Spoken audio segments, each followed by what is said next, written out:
विलयनों के अणुसंख्य गुणधर्म क्या होता है? ध्यान से सुनिएगा डिफिनीशन। विलयनों के ऐसे गुण जो विलयन में उपस्थित कणों की संख्या के ऊपर निर्भर करती है। नाम से ही पता है, देखिए अणुसंख्य गुणधर्म यानी विलयनों के ऐसे गुण जो विलयन में उपस्थित अणुओं की संख्या या कणों की संख्या के ऊपर निर्भर करती है, उसे हम क्या कहते हैं? विलयनों के अणुसंख्य गुणधर्म कहते हैं। क्या कहते हैं? अणुसंख्य गुणधर्म कहते हैं। तो लिखेंगे क्या कि विलयनों के ऐसे गुण जो विलयन में उपस्थित कणों की संख्या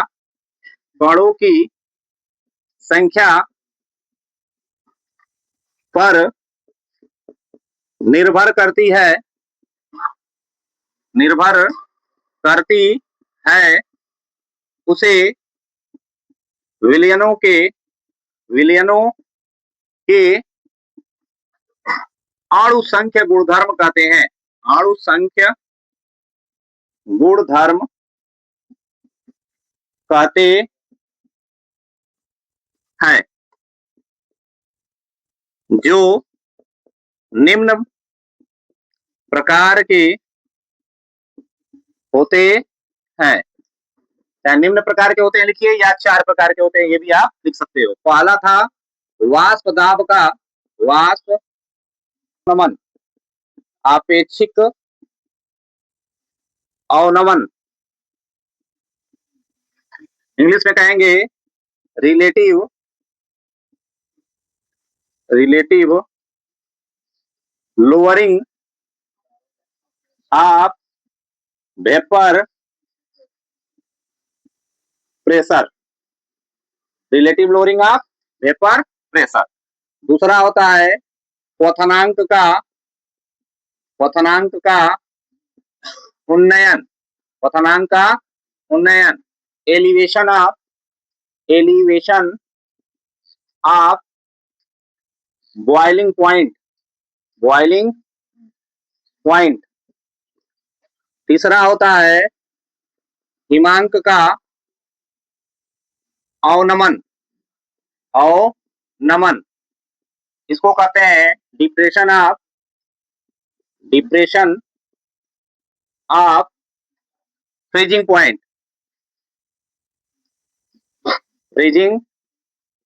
पॉइंट। और लास्ट आपकी होती है परासरण दाब, ऑस्मोटिक प्रेशर। याद रखिएगा, यहां से एमसीक्यू क्वेश्चन पूछा गया है कि निम्न में से कौन विलयनों के अणुसंख्य गुणधर्म नहीं है। तो जब नहीं है कहेगा तो याद रखिएगा 3 तो इसमें से देगा और एक आपको पृष्ठ तनाव या श्यानता कुछ कोई दूसरा अगला ऑप्शन दे देगा। ठीक है, आप कहेगा कि विलयनों के अणुसंख्य गुणधर्म है, तो एक को इसमें से देगा और बाकी 3 गो में से 3 गो अलग देगा। ठीक है, तो आपको याद रखना है कि ऐसे विलयन के गुण जो विलयन में उपस्थित क्या होती है, अणु या कणों की संख्या पे निर्भर करती है, उसे हम क्या कहते हैं? अणुसंख्य गुणधर्म कहते हैं। ये कितने प्रकार के होते हैं? टोटल 4 प्रकार के। कौन? वाष्प दाब का अपेक्षिक अवनमन, क्वथनांक का उन्नयन, हिमांक का अवनमन और परासरण दाब। इसके बाद से हम लोग स्टार्ट करेंगे क्या? फर्स्ट वाला। फर्स्ट क्या है आपका? वाष्प दाब का आपेक्षिक अवनमन, इंग्लिश में क्या होगा? Relative lowering of vapour pressure.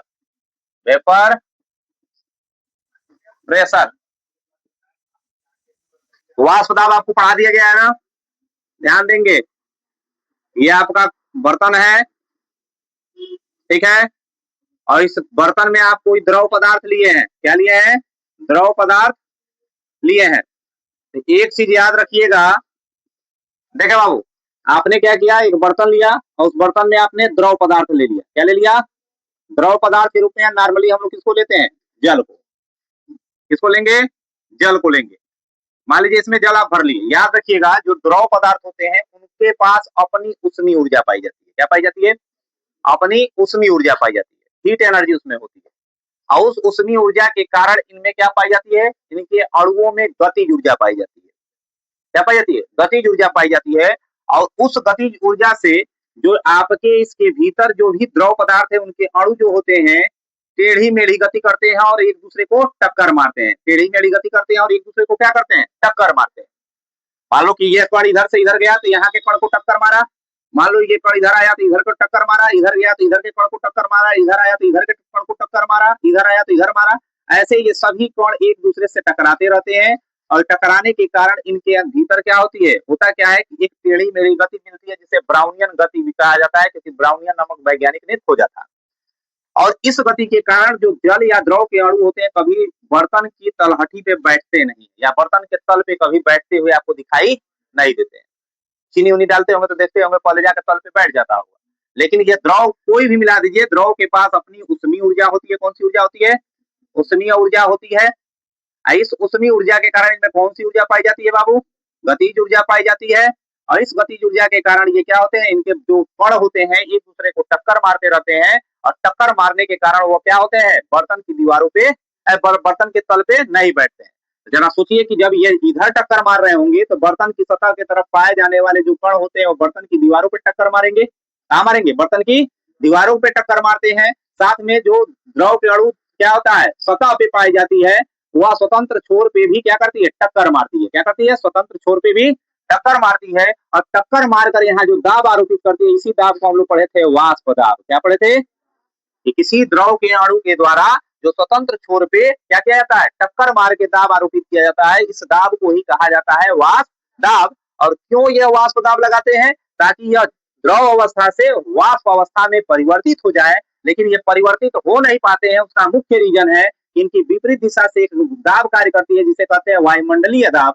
और यह वायुमंडलीय दाब क्या होती है, इन द्रव के द्वारा लगाए गए वाष्प दाब से अधिक होती है। इसलिए द्रव के अणु जो होते हैं वो स्वतंत्र छोर को छोड़कर उड़ नहीं पाते हैं। ठीक है, तो जो इनके द्वारा लगाया गया दाब है उसको हम क्या कहें, वाष्प दाब। क्या कहा गया, वाष्प दाब।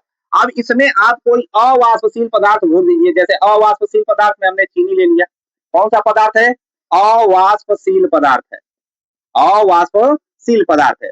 याद रखिएगा बाबू, जो भी अवाष्पशील पदार्थ होते हैं इनके पास अपनी कोई ऊर्जा नहीं होती है, अपनी कोई ऊर्जा नहीं होती है। अब इनको आपको क्या करना है, इन द्रव में क्या कर देना है, घोल देना है। तो जब द्रव में घोलोगे तो विलयन में कणों की संख्या बढ़ेगी कि नहीं बढ़ेगी, बढ़ेगी। जब बढ़ रही है कणों की संख्या तो इनके पास तो अपनी कोई एनर्जी है नहीं। अच्छा, पानी में चीनी जब आप घोल दिए होंगे तो आप देखे होंगे क्या चीनी तल पे बैठा हुआ दिखाई देता है, नहीं देता है। क्यों, क्योंकि वो जल के अणुओं के साथ इधर उधर गमन करता रहता है, वो नीचे बैठता नहीं है। कब, घुलने के बाद, घुलने के बाद कभी भी बैठता नहीं है। अब ध्यान से समझो, अब जैसे ही हम कोई अवाष्पशील पदार्थ इसमें जब घुलते हैं तो होता क्या है कि विलयन में कणों की संख्या क्या हो जाती है, बढ़ जाती है। पहले केवल जल था तो क्या था, विलायक था। जैसे इसमें चीनी घोले तो ये विलेय पदार्थ होती है, घुलते ही और किस में कन्वर्ट हो गया, विलयन। विलयन में क्या होती है, कणों की संख्या बढ़ जाती है। जब कणों की संख्या बढ़ेगी तो प्रत्येक कण पे उष्मा का मान या गतिज ऊर्जा का मान क्या हो जाएगा, घट जाएगा। जब मान लो गतिज ऊर्जा जब घटेगी तो जो यहाँ टक्कर पहले लग रहा था, जो टक्कर अब लगेगा वो धीरे होगा कि नहीं होगा, होगा ना। जब धीरे टक्कर होगा तो इनके द्वारा आरोपित जो वाष्प दाब होगी वो भी क्या हो जाएगी, कम हो जाएगी।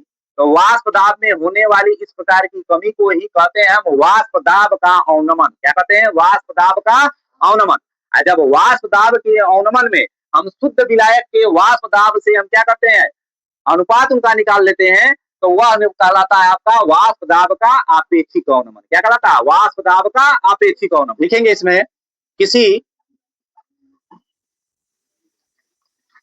शुद्ध विलायक में अवाष्पशील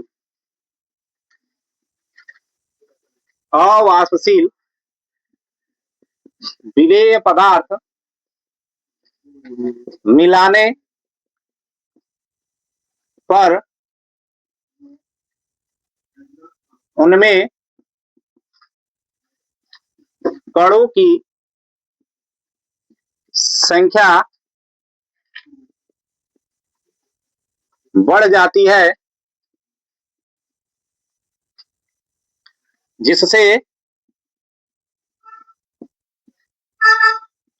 प्रत्येक कणों पर ऊर्जा का मान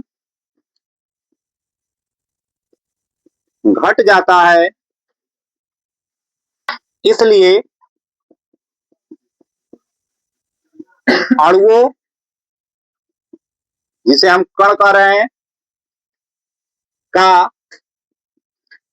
वेग भी घट जाता है। परिणाम स्वरूप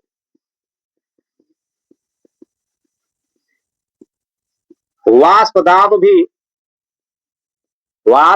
भी घट जाता है। वाष्प दाब में होने वाले इस कमी को वाष्प दाब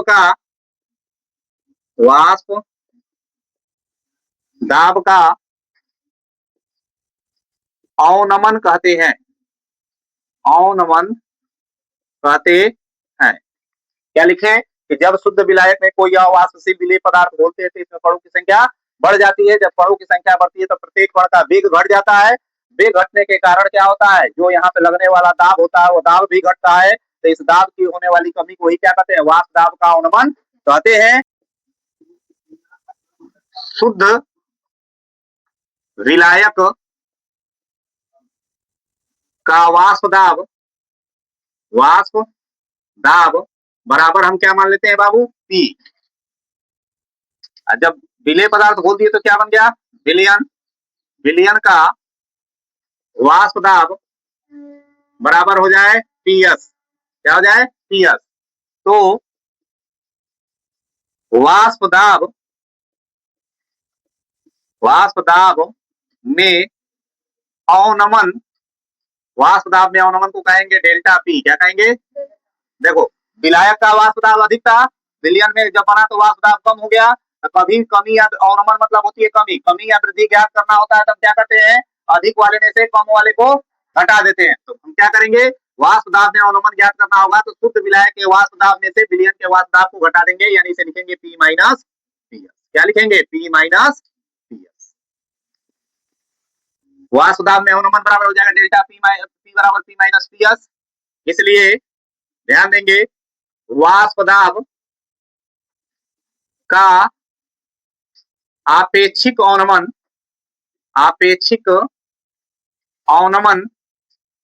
जब भी आपेक्षिक अवनमन निकालना होता है तब बाबू वाष्प दाब के अवनमन में से हम क्या करते हैं, शुद्ध विलायक के वाष्प दाब से हम क्या कर देते हैं, घटा देते हैं, अनुपात निकाल लेते हैं। पी माइनस पीएस अपन क्या आ जाएगा, वाष्प दाब का आपेक्षिक अवनमन बराबर क्या आ जाएगा, पी माइनस पीएस अपान पी। सही से नोट